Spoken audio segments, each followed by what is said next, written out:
Two guys are sitting together in a bar in the remote Alaskan wilderness arguing about the existence of God. While they're old friends, they have very different ideas on God.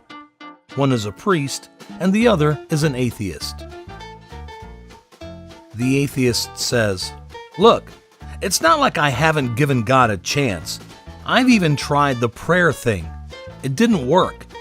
The priest asks with some incredulity, "Did you really pray? When did this happen?" "Just last month," replies the atheist. "I got caught away from the camp in a terrible blizzard. I was totally lost and I couldn't see a thing. It was 20 degrees below zero, and so I prayed. I fell to my knees in the snow and cried out, 'Oh God, if there is a God, I'm lost in this blizzard, and I'm going to die if you don't help me.'" The priest looks at the atheist puzzled and says, "Well, then you must believe in God now. After all, here you are, alive."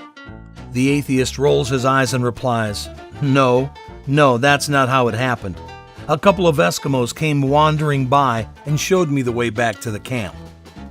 So, where do such different perspectives come from? Confirmation bias is a tendency to look for, interpret, and recall information in ways that affirm our preconception. Whenever we encounter objective facts on an issue, we look at them through the lens of our own beliefs.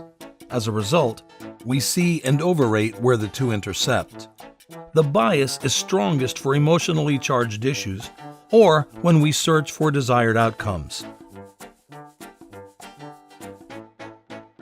Wrapped inside popular narratives, cultural beliefs, and family values, a confirmation bias often gets passed on for generations. The priest learned from his ancestors that God is behind everything. The atheist was raised within a family that believed only in scientific knowledge. When we are confronted with unfamiliar or new situations, a bias helps us to draw fast conclusions. If every encounter with a stranger would require us to think of all sorts of possible outcomes, we would not come to any conclusions. Economically speaking, it would be too costly. To survive in a dangerous world, we learn to operate like storytelling, pattern-seeking animals, each one of us thinking that our story in our head is the right one. Today, we can afford to slow down and think more deeply about certain issues. When we do this, we can become aware of our own biases. We begin to realize that things are often more complicated than we thought. Psychologist Peter Cathert Wasson, who coined the term confirmation bias, left us with this fun little hypothesis rule discovery task. Let's see if you can do it. What's the rule behind the sequence of numbers 2, 4, 6? And what comes next? Write the correct number and the rule we are looking for in the comments below.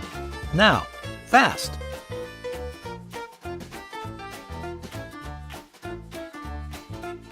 Psychologist and Nobel Prize winner Daniel Kahneman said, "A reliable way to make people believe in falsehoods is frequent repetition because familiarity is not easily distinguished from truth."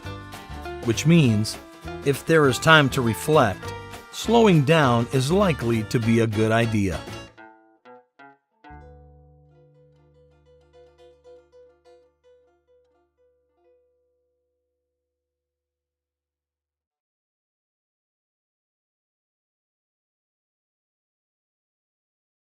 If you like this video and the way we explain the subject, subscribe to our channel. We try to explain complex subjects in simple language and cartoons to support students all around the world in their learning. If you want to support us, you can go to www.patreon.com/sprouts and donate. Just $1 from many fans makes a big difference.